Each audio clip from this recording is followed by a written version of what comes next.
नमस्कार दोस्तों, इस वक्त की तमाम बेहद बड़ी खबरें, मुख्य समाचार आप लोगों के लिए लेकर के आए हैं दोस्तों, जहां पर एक एक करके चलेंगे दिन भर की सभी बड़ी खबरें। मुख्य समाचार आप तक आगे इसी वीडियो के माध्यम से पहुंचाएंगे दोस्तों। लगातार हमारे साथ आगे इसी वीडियो में बने रहिएगा। खबरों की तरफ बढ़ने से पहले अगर आप लोग भी दोस्तों इंडिया गठबंधन और राहुल गांधी के समर्थन में खड़े हैं तो अभी इस वीडियो को लाइक कीजिएगा और कमेंट बॉक्स में वी सपोर्ट राहुल गांधी जरूर ही कमेंट कीजिएगा। जो पहली बड़ी खबर आ रही है बताते चलें। नीतीश कुमार की झारखंड के बाद यूपी और हरियाणा में होगी रैली। जेडीयू अध्यक्ष बनते ही 2024 का खाका तैयार। बिहार के मुख्यमंत्री नीतीश कुमार के जेडीयू अध्यक्ष बनते ही उनके 2024 लोकसभा चुनाव के प्रचार का खाका तैयार हो गया है। बताते चलें, जनवरी में वे झारखंड के बाद यूपी और फिर फरवरी में हरियाणा में रैली करेंगे। जानकारी के अनुसार झारखंड के रामगढ़ में 21 जनवरी और हरियाणा के रोहतक में 17 फरवरी को उनकी रैली की तारीख तय हो गई है। यूपी की जनसभा की तिथि अभी तय नहीं हुई है, उसकी जल्द ही यहां पर घोषणा कर दी जाएगी और ये यहां पर जनवरी महीने के अंत में होने की संभावना है। यूपी के अंदर नीतीश कुमार की रैली, ये यहां पर दोस्तों देख सकते हैं कि नीतीश कुमार और भी ज्यादा अब एक्टिव होते हुए नजर आ रहे हैं लोकसभा चुनाव को लेकर के। इसके साथ ही अगली खबर बेहद ही चौंकाने वाली आ रही है दोस्तों, बताते चलें। ईवीएम पर लगातार यहां पर कई तरह के सवाल खड़े होते रहे हैं और एक बार फिर से ईवीएम पर शक और भी गहरा गया है। ईवीएम के मामले को लेकर के सुप्रीम कोर्ट पहुंचे हैं लॉ स्टूडेंट। कह दी है बड़ी बात। जी हां दोस्तों, उनका कहना है कि सीजीआई के पास में मुद्दे को उठाया जाएगा। ईवीएम मशीन पर अगर शक है तो स्वतंत्र और निष्पक्ष चुनाव के लिए बैलेट पेपर से मतदान बहुत ही जरूरी है। चाहे कितनी भी देरी हो रिजल्ट घोषित होने में, लेकिन चुनाव प्रक्रिया स्वतंत्र और निष्पक्ष होनी बहुत ही आवश्यक है और मतदाताओं के पसंद का सम्मान करना चुनाव आयोग का कर्तव्य होना चाहिए। ये यहां पर कहना है सुप्रीम कोर्ट जो यहां पर लॉ स्टूडेंट पहुंचे हैं उनका। और इतना ही नहीं, सुप्रीम कोर्ट के एक वकील भानु प्रताप की तरफ से भी बड़ा बयान सामने निकल के आया है। बताते चलें, एडवोकेट भानु प्रताप ने अपने बयान में कहा है कि 2024 में ईवीएम से चुनाव हुआ तो कई पार्टियों का सोपड़ा ही साफ हो जाएगा, जमानत जब्त हो जाएगी, बीजेपी जितनी भी सीटें कह देगी उसको आ जाएंगी। चुनाव आयोग और सरकार जितनी भी कोशिश कर ले 24 का चुनाव ईवीएम से नहीं होने दूंगा। ये यहाँ पर कहना है एडवोकेट भानु प्रताप का, यानी कि उन्होंने भी मोर्चा खोल दिया है। उनकी मांग है कि बैलेट पेपर के जरिए वोटिंग होनी चाहिए, तभी लोगों का विश्वास चुनावी जो प्रक्रिया है उस पर बना रहेगा। इतना ही नहीं, संजय राउत ने भी पूरे मामले पर बड़ा बयान दिया है। संजय राउत ने कहा है कि महाविकास आघाड़ी करीब 40 सीटें जीतेगी। भाजपा को जीतने के लिए ईवीएम की जरूरत है, वे अकेले नहीं जीत सकते हैं, उनका गठबंधन ही ईवीएम के साथ में है। ये यहाँ पर बेहद ही बड़ा बयान दोस्तों दे दिया है संजय राउत ने, जिसके बाद हलचल और भी तेज हो गई है। पूरे मामले पर बीजेपी जबरदस्त तरीके से घिरी हुई नजर आ रही है। दरअसल दोस्तों आप लोगों को बताते चलें, अक्सर देखने को मिला है कि जहां पर भी बैलेट पेपर के जरिए चुनाव होता है वहां पर बीजेपी की जमानत जब्त हो जाती है, सोपड़ा साफ हो जाता है। कुछ ऐसा ही कर्नाटक के अंदर देखने को मिल चुका है।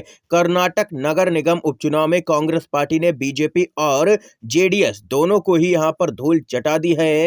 रायचूर, देवदुर्ग और सुंधानुरु की सभी सीटों पर कांग्रेस का यहां पर जबरदस्त प्रदर्शन सामने निकल के आया है और बीजेपी का सुपड़ा साफ हो गया है। बीजेपी की सभी सीटों पर जमानत ही जब्त हो गई है, जबकि जेडीएस की 2 सीटों पर जमानत जब्त हो गई है। कुल वोट यहां पर जो सामने निकल के आए हैं वे बेहद ही चौंकाने वाले हैं दोस्तों। कांग्रेस पार्टी को 3758, बीजेपी को मात्र 257 और जेडीएस को 652 वोट ही मिले हैं। यानी कि कुल मिलाकर के देख सकते हैं कि बीजेपी की तुलना में कांग्रेस पार्टी के वोट कई गुना ज्यादा हैं और ये एक बेहद ही बड़ा झटका है बीजेपी के लिए। कांग्रेस पार्टी ने जबरदस्त प्रदर्शन किया है कर्नाटक नगर निगम के चुनाव में दोस्तों और बीजेपी और जेडीएस दोनों पार्टियों को धूल चटा दी है। दोनों पार्टियों का यहाँ पर गठबंधन है और कांग्रेस पार्टी ने अकेले दम पर यहाँ पर चुनाव जीत लिया है। ये खबर कर्नाटक से सामने निकल के आई है। इसके साथ ही दोस्तों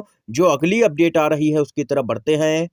गोदी मीडिया पर जमकर के भड़के हैं जेडीयू के सांसद ललन सिंह। कहा, गोदी मीडिया भारतीय जनता पार्टी की प्रवक्ता है, अब मीडिया नहीं बचा है। और वहीं बड़ी चेतावनी भी दे दी है गोदी मीडिया को।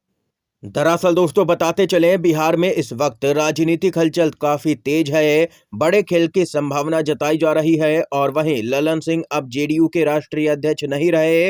नीतीश कुमार ने पार्टी की कमान खुद ही संभाली है। ऐसे में ललन सिंह के ऊपर लगातार नीतीश कुमार के खिलाफ मोर्चा खोलने का आरोप लग रहा था गोदी मीडिया की तरफ से। ऐसे में ललन सिंह ने यहां पर बताते चलें कि एक पोस्ट के जरिए ऐसी बातें फैलाने वालों को बड़ी चेतावनी दे दी है। उन्होंने कहा है कि उनके और नीतीश कुमार के बीच दरार की बातें फैलाने वालों के खिलाफ वो यहां पर लीगल एक्शन लेंगे। उन्होंने गोदी मीडिया को सीधे तौर पर चेतावनी दे दी है कि वो यहां पर जो फूट की खबरें दिखाता है उसके खिलाफ यहां पर लीगल एक्शन लिया जाएगा और गोदी मीडिया पर बड़ी कार्रवाई की जाएगी। जबरदस्त तरीके से भड़के हैं दोस्तों ललन सिंह गोदी मीडिया पर। इसके साथ ही दोस्तों आप लोगों को यहां पर अगली खबर बताते चलें। राजस्थान से बेहद ही बड़ी और चौंकाने वाली खबर सामने निकल के आ रही है। जी हां दोस्तों, एक विधानसभा सीट पर अभी चुनाव होना है और 5 जनवरी को वोटिंग होनी है। उससे पहले ही बीजेपी ने अपने प्रत्याशी को ही मंत्री बना दिया है, जिसके बाद चुनाव आयोग जबरदस्त तरीके से विपक्षी दलों के निशाने पर है और तमाशा देखने का आरोप लगा रहा है विपक्ष। बताते चले दोस्तों, यहाँ पर चुनाव जीतने से पहले ही बीजेपी ने यहाँ पर अपने प्रत्याशी को मंत्री बना दिया है। कांग्रेस भी हैरान। श्रीकरणपुर में विधानसभा चुनाव के साथ ही वर्तमान में आचार संहिता लागू है। भाजपा न संविधान मानती है और न ही चुनाव आयोग को मानती है और न ही नियम कानून को मानती है। 5 जनवरी को श्रीकरणपुर में चुनाव है और उन्होंने मतदाताओं को प्रलोभन देकर के प्रभावित करने के लिए अपने प्रत्याशी को ही मंत्री बना दिया है, जिसके बाद हड़कंप मचा हुआ है। कांग्रेस के नेता गोविंद सिंह डोटासरा का कहना है कि देश में यह पहला मामला है जब चुनाव से पूर्व ही भाजपा ने अपने प्रत्याशी को मंत्री बनाया है। कांग्रेस इस मामले को चुनाव आयोग के संज्ञान में लाकर के कार्रवाई की मांग करेगी। यानी कि देख सकते हैं कि तमाम तरह के हथकंडे भाजपा की तरफ से अब तक अपनाए जा रहे थे चुनाव जीतने के लिए, लेकिन ये नया हथकंडा सामने निकल के आया है बीजेपी का कि अभी चुनाव भी नहीं हुआ है एक सीट पर और वहां के प्रत्याशी को ही मंत्री बना दिया गया है। यानी कि सीधे तौर पर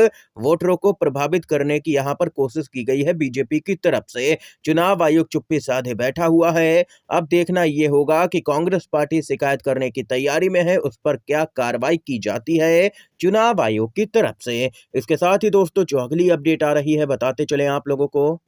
सपा के प्रमुख अखिलेश यादव का बड़ा बयान। कहा, यूपी से बीजेपी का कर देंगे पूरी तरह से इस बार सुपड़ा ही साफ। जी हां दोस्तों, अखिलेश यादव ने अपने बयान में कहा है कि 80 हराइए, बीजेपी हटाइए। इस पर समाजवादी पार्टी काम कर रही है। जब बीजेपी यहां पर यूपी से हारेगी तो केंद्र से खुद ब खुद हट जाएगी।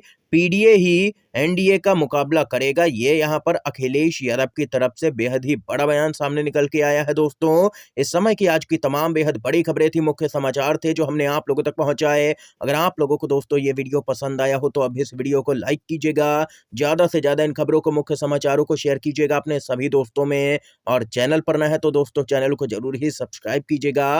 वीडियो देखने के लिए आप सभी दोस्तों का बहुत बहुत धन्यवाद। जय हिंद, जय भारत।